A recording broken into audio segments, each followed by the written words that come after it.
Bismillahirrahmanirrahim. Alhamdulillahi wa syukurillah wa la hawla wa la quwata illa billah wa salatu wassalamu ala rasulillah wa ala alihi wa sahbihi wa man wala. Asyhadu an la ilaha illallah wahdahu la syarikalah wa asyhadu anna Muhammadan abduhu wa rasuluhu alladzi la nabiyya ba'da amma ba'du. Qala Allah ta'ala fil Qur'anil Karim, a'udzu billahi minasyaitonir rajim. Ya ayyuhalladzina amanu taqullaha haqqa tuqatih wa la tamutunna illa wa antum muslimun. Al-ayat. Hadirin kawan-kawan sekalian, alhamdulillah wa syukurillah kita masih bisa berkumpul kembali dalam rangka Thalabul Ilmi membahas kitab Al-Hikam. Mudah-mudahan apa yang kita pelajari, yang sudah kita pelajari dan akan kita pelajari hari ini, mudah-mudahan menambah keimanan kita kepada Allah Subhanahu wa taala, menambah motivasi kita untuk senantiasa memperbaiki ibadah kita, dan juga tidak lupa menambah ibadah kita dalam hal sosial kita. Salawat serta salam mudah-mudahan tetap berlimpah curahkan kepada Habib dan Nabi Muhammad Sallallahu Alaihi Wasallam, juga kepada para keluarga dan sahabatnya yang berjuang pada masanya, dan mudah-mudahan salawat serta salam sampai kepada kita semua yang mudah-mudahan menjelma menjadi syafaatnya di yaumil qiyamah. Amin. Kita masuk Al-Hikam di bab 22.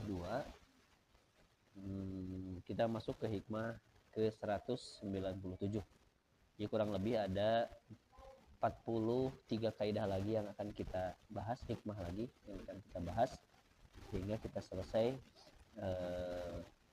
ngadaras kitab Al-Hikam. Tidak panjang lebar, bangga kepada Ustaz Erlan, Profesor Doktor. Hikmah ke-197, keinginan memperoleh nur ilahi. Ada cahaya yang hanya diizinkan Allah untuk sampai ke hati, dan ada pula cahaya yang diizinkan Allah untuk masuk ke dalam hati. Nur yang diizinkan masuk ke hati adalah nur iman. Nur ini diberikan kepada ahli dalil, sebab hati mereka masih belum kosong dan belum bersih dari perihal dunia. Tatkala nur tersebut tiba, maka nur tersebut berada di luar hati dan dipenuhi dengan bayangan-bayangan dunia, sehingga nur tersebut hanya berhenti di luar hati saja. Sedangkan nur yang diizinkan masuk ke dalam hati adalah nur ihsan. Nur ini diperuntukkan bagi hamba-hamba yang ma'rifat billah, sebab hati mereka telah bersih dari perihal selain Allah. Tatkala nur ini tiba, maka nur tersebut masuk ke dalam relung hati. Tanda-tanda nur tersebut berada di luar atau di dalam hati adalah bahwa pemilik nur yang berada di luar hati saja sesekali terlihat bersama dunia dan sesekali bersama akhirat. Selain itu, sesekali ia juga bersama dengan keinginan nafsunya dan sesekali bersama Tuhannya. Di lain kesempatan, ia ingat akan Tuhannya, dan di lain waktu ingat akannya. Lain halnya dengan pemilik nur yang sudah masuk ke relung hati, maka ia tidak akan terlihat kecuali bersama Tuhannya. Tidaklah bagian dunia ataupun akhirat menyibukkan dirinya. Dirinya telah lenyap dan selalu bersama di sisinya. Sebagian hukama berkata, sesungguhnya iman ketika berada di luar hati, maka hamba yang memilikinya akan mencintai akhirat dan dunia. Oleh karenanya, sesekali ia sibuk bersama Tuhannya dan sesekali sibuk dengan kepentingannya sendiri. Dengan kadar kehadiran nur ke hati dan kadar masuknya ke dalam hati, maka dengan kadar itu pula sang hamba membenci dunia dan nafsunya. Hal di atas telah tersurat dalam hadis Nabi Shallallahu Alaihi Wasallam yang artinya nur ketika masuk ke dalam hati, maka hati akan lapang. Ditanyakan kepadanya, adakah tandanya wahai Rasulullah Shallallahu Alaihi Wasallam? Rasul menjawab, benar. ada, yakni menjauhi dunia, memilih akhirat, menyiapkan bekal menuju alam kubur, dan bersiap-siap untuk hari kebangkitan. Nur yang diizinkan masuk ke hati bersifat umum untuk seluruh orang-orang mukmin. Telah dijelaskan sebelumnya bahwa Abil Hasan pernah berkata, andai kata dibukakan bagimu cahaya orang-orang mukmin yang durhaka, maka niscaya nur itu akan memenuhi tempat di antaranya langit dan bumi. Sedangkan nur yang diizinkan masuk ke dalam hati, maka nur ini khusus untuk para kekasih Allah yang telah membersihkan hatinya dari keterkaitan dunia beserta isinya. Adapun orang-orang yang hatinya masih dibelenggu bayangan-bayangan dunia, maka janganlah berharap untuk memperoleh nur tersebut, seperti yang akan dijelaskan musannif dalam hikmah selanjutnya.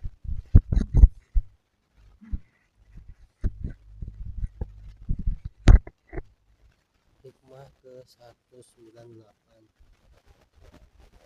Warid ilahiyah selalu ada.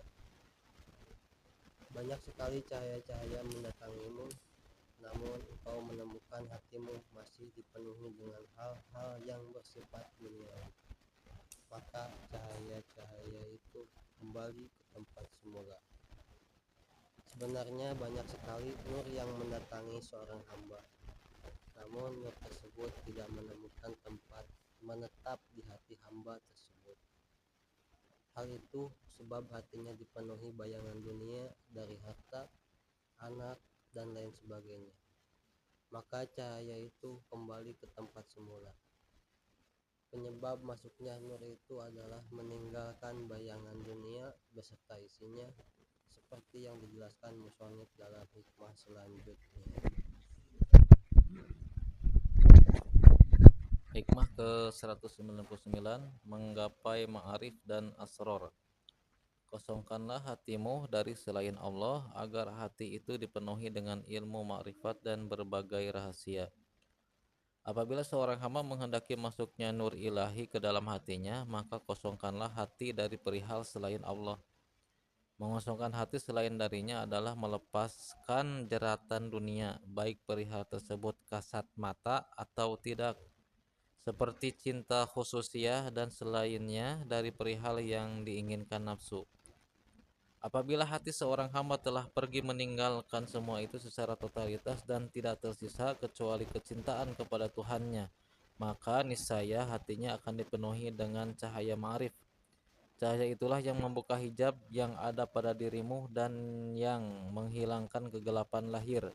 Selain itu, hati sang hamba juga akan dipenuhi asror ilahiyah. Asror ilahiyah sendiri lebih tinggi tingkatnya dibanding ma'rif. Ma'rif adalah nur malakut, sedangkan asror adalah nur jabarut. Seorang as-salik as-sair yang telah dibukakan padanya nur malakut, maka ia melihat semua makhluk berupa nur. Namun walaupun demikian, as-salik as-sair memerlukan nur jabarut untuk dapat menuju ke tingkatan selanjutnya, yakni al-arif. Butuhnya as-salik as-sair terhadap nur itu seperti butuhnya seseorang yang membaca Al-Quran terhadap tulisan. Apabila ia telah menghafal lafaz dan maknanya lagi mapan, maka ia tidak membutuhkan lagi tulisan itu. Begitu pula dengan as-salik as-sair, awalnya dibukakan baginya nur ma'arif. Kemudian tak henti-hentinya ia melakukan perjalanan hingga menggenggam makna dan mapan di dalamnya. Dengan demikian ia tidak lagi membutuhkan nur malakut dan sudah tercukupkan dengan nur jabarut. Maka barang siapa menginginkan kedudukan ini, sucikanlah hatimu dari bayangan dunia. Dengan kadar engkau membersihkan hatimu, maka dengan kadar itu pula hatimu bersinar. Oleh karena itu, banyak sekali dari para as-salik as-sair yang tidak menikah dan meninggalkan keterkaitan dengan sebuah sebab. Apabila perjalanan sang murid sudah begitu lama dan panjang namun belum juga memperoleh nur dan asror, maka janganlah engkau menganggap Allah lambat memberikannya kepadamu, sebab Allah adalah zat yang maha pemurah lagi dermawan, seperti yang dijelaskan musannif dalam hikmah selanjutnya. 97 kita ngebahas tentang nur ilahi. Cahaya ilahi bahasa orang namanya. sebagaimana dijelaskan bahwa nur ini terbagi menjadi dua. Ada nur yang masuk ke hati, ada nur yang sampai ke hati, ada nur yang masuk ke dalam hati. Nur yang masuk ke dalam hati, yang sampai kepada hati disebutnya nur iman, cahaya iman, tauhid. Sedangkan nur yang masuk ke dalam hati disebutnya nur ihsan. Ada satu hadis populer menurutku, disebut nanti hadis Jibril, cina. Ingat kan itu? Ketika Jibril datang kepada Rasulullah Shallallahu Alaihi Wasallam bertanya tentang 3 hal. Posisi nanti Jibril sedang mengajarkan kepada Nabi Muhammad SAW tentang 3 hal ini. Cara nanti si lutut malaikat Jibril ditempelkan ke lutut Rasul. Sahabat rada aneh. Aya jelema wanian nempel ke Rasul. Padahal itu malaikat Jibril ya. Anu menjelma menjadi seorang laki-laki tampan tadi. Saya lupa namanya. Jadi lamun malaikat Jibril jadi laki tampan, pasti sosok nu diangget teh aya si A gitu. Aya namina teh di Arab, saya lupa namanya, pernah saya tulis. Jadi lamun jadi laki-laki teh milih nanti sosok si A eta. Mun Elan lah. Setiap kali lamun jadi laki Elan we gitu, sosok aya sosok Elan teh sebenarnya hirup teh aya. Aya. Saya lupa nama Tin M ini teh, saya lupa. Nah, dudukeun pertanyaan yang pertama adalah mahwal iman. Yang kedua mahwal ihsan, Islam. Nu katilu mahwal ihsan. Ketika ditanyakan Islam teh apa? Iman apa? Disebutkanlah 6 rukun iman itu. Di sejarah rukun iman aya genep teh hadis ieu bahwa kamu percaya kepada Allah, percaya pada malaikat, percaya kepada kitab-kitabnya, kepada para rasul, kepada hari akhir, dan kepada qada dan qadar, baik itu bentuknya menyenangkan atau menyakitkan. Kemudian ketika tanya Islam, di sini muncul rukun Islam. Pertama syahadat, sholat, zakat, saum, dan haji. Itu kan jawaban Rasulullah.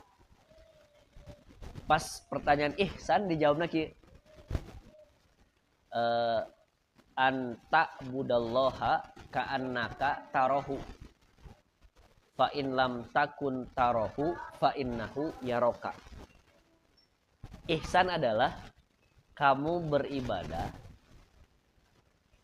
dengan cara kamu melihat Allah secara langsung.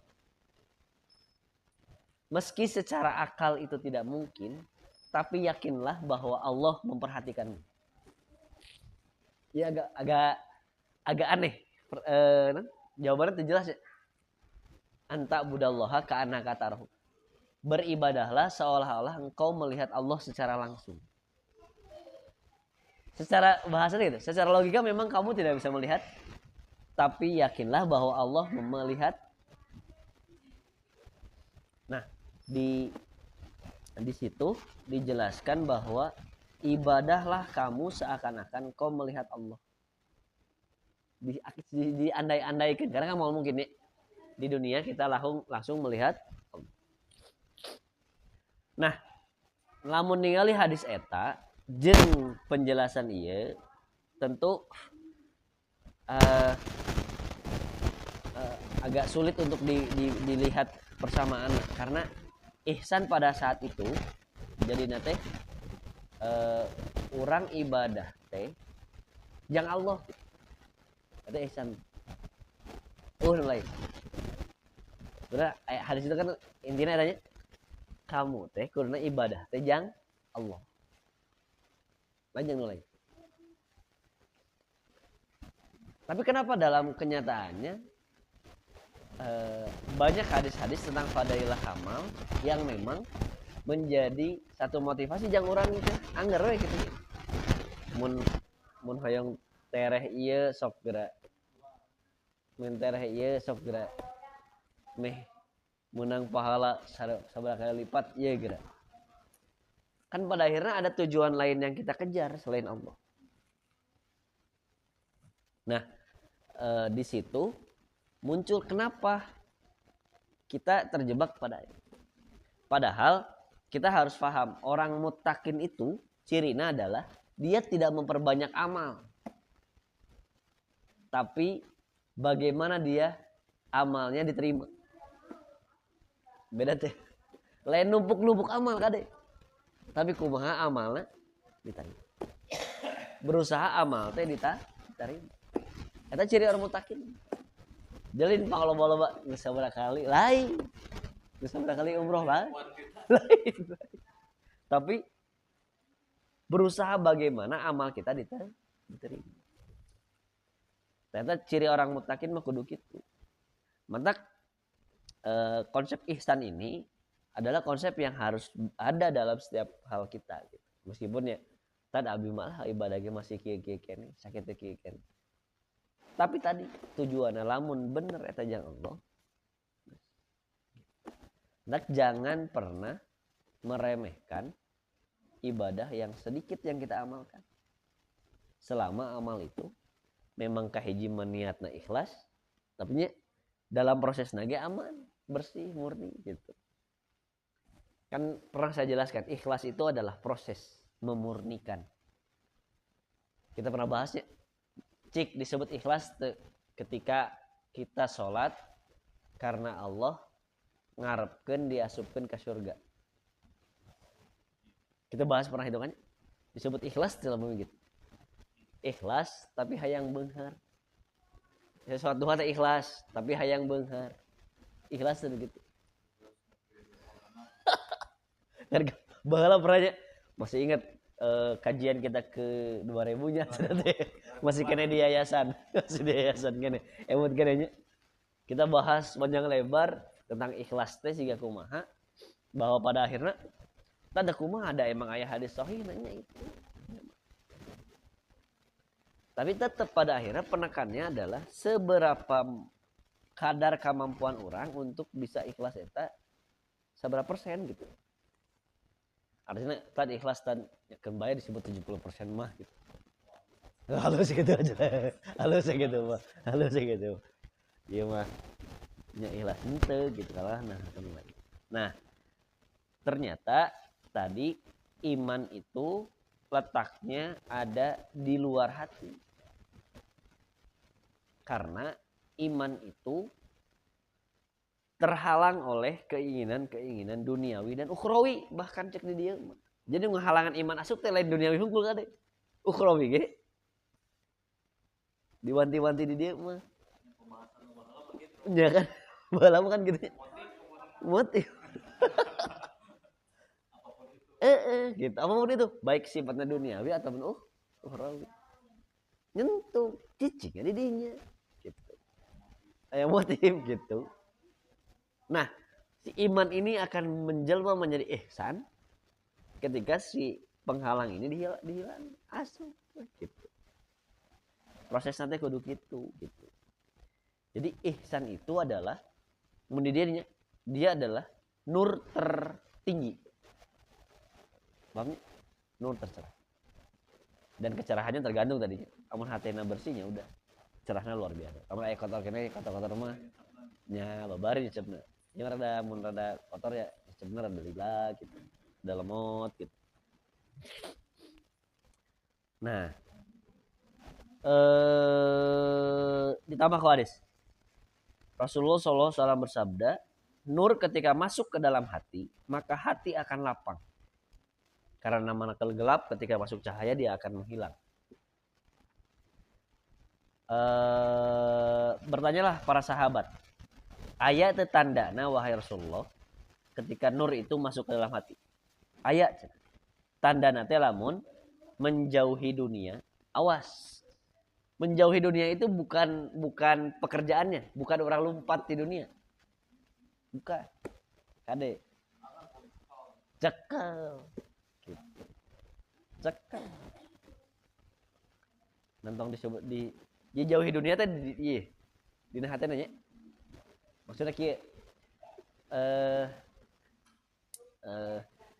ieu teh dunia ieu teh nya ya segala aya rek neangan duit bisa rek neangan nu geulis bisa neangan nu kadua bisa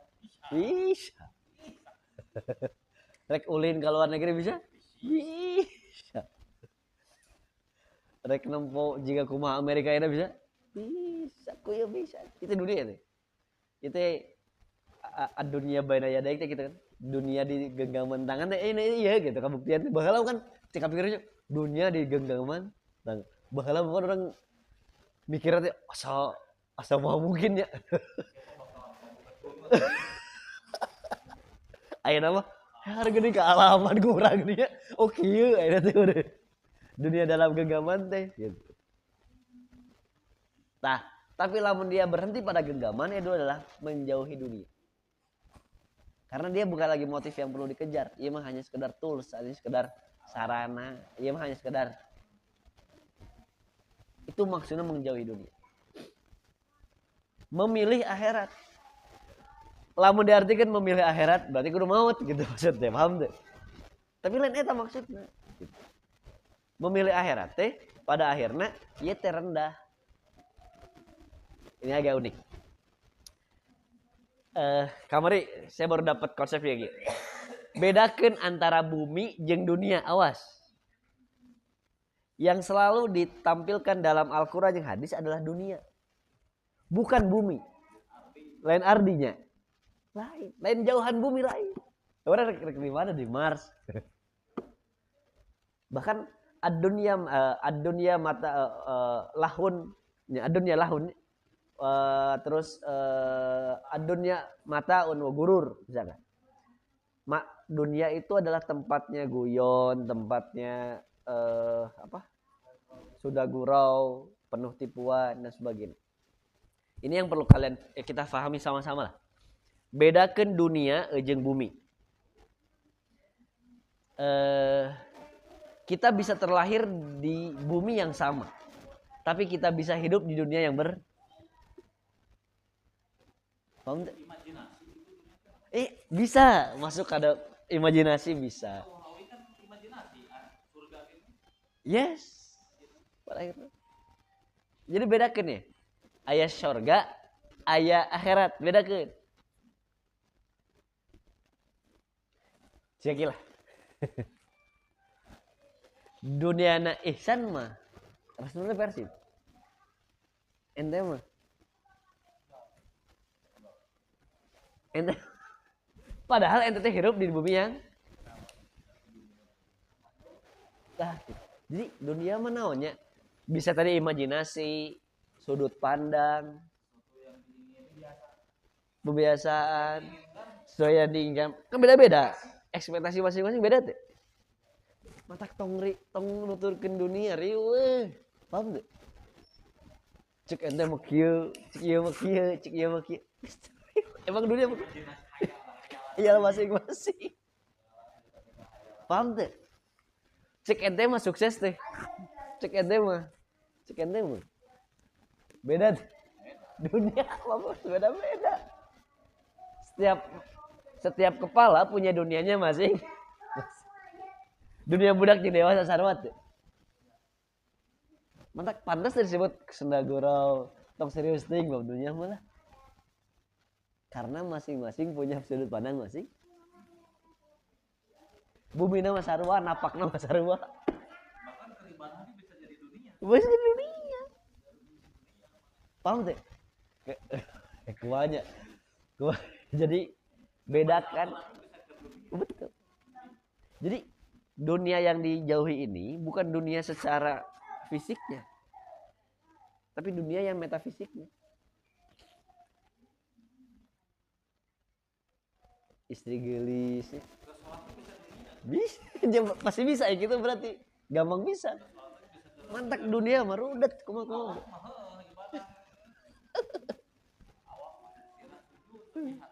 Nah, iya. Jadi dunia mah dia dari konsepsi akal orang masing-masing. Setiap punya akal pasti punya dunia masing. Karena itu nah beda-bedanya. Padahal orang hidup di dunia di bumi yang sama. Paham?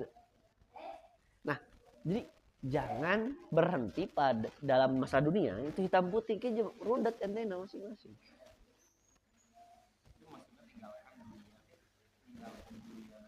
Yang dipikirannya gitu. Bukan berarti napak lah. Biasa weh, ulin gitu. Paham? Healing gitu, gawe gitu. Bukan berarti ninggalkan dunia betul gawe lain, eta lain ninggalin dunia. Tapi tinggalkan apa ya? Gawean. Jadi pada adalah menjauhi dunia itu adalah jangan terjebak oleh kalau istilah lama kahayang masing-masing jelema kita bisa.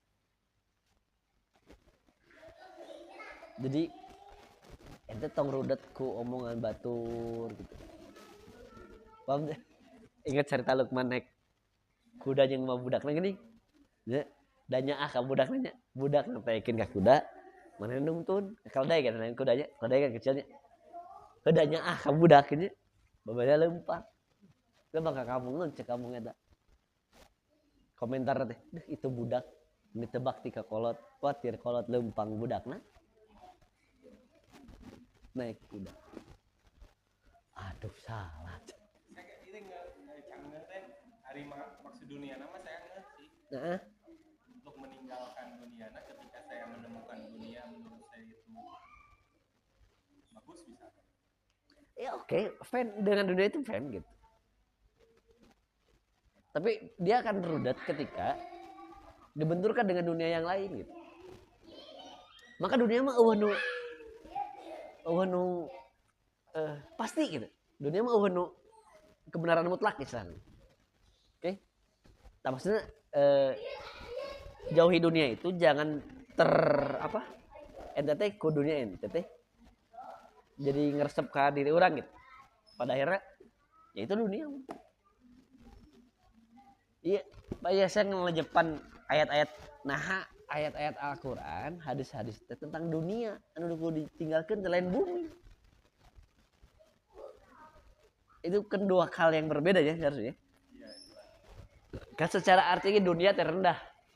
Oke? Akhirat dunia teh lawannya adalah akhirat. Gitu? Lamun bumi lawannya sama langit. Karena itu adalah penamaan sebuah tempat. Oke? Jadi maksudnya ninggalkan dunia teh misalkan akhirnya nuker viral teh yang sukses adalah yang punya rumah mewah, mobil mahal, istri cantik, anak soleh gitu.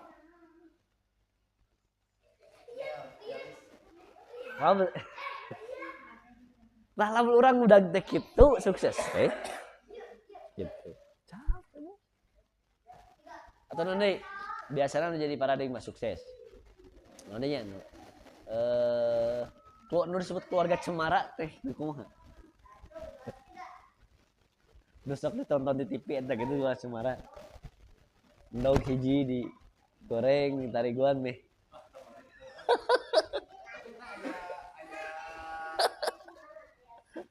Ya naon. Aya ieu nya. Enya. Saya geus manggil 2 bulan. Mak, masakeun ieu mie logannya tapi tadinya asa. Tadi. Karek nyukuran teh sabapana, Pak. Mangeunteun di gorengnya logan tapi tadinya 2 kali manggil budak itu.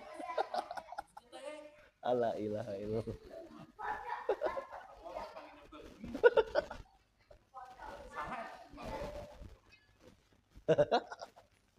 Aya aja begitu udah sedihnya urang gitu. Tapi dah kalau mah atoh ya dek dahar gitu bener. Cek udah kalau tahu.